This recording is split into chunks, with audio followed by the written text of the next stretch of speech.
காலத்தில் கேரளா உருவான போது அந்த நிலம் பயிர் செய்ய முடியாமல் தரிசாக இருந்தது.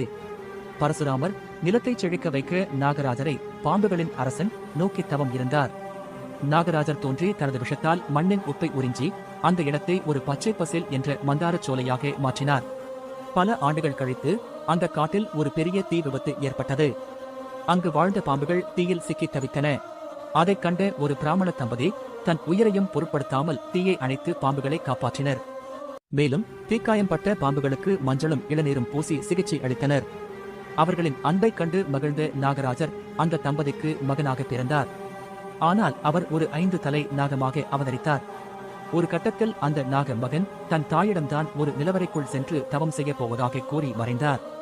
அன்று முதல் அந்த தாயே அந்த நாக மகனுக்கு பூசாரியாக மாறினார். அந்த தாயின் வழியில் வந்த பெண் பூசாரிகள் மன்னார்சாலா அம்மா என்றும் அந்த நிலவரைக்கு வெளியே பூசைகளை செய்து வருகின்றனர்.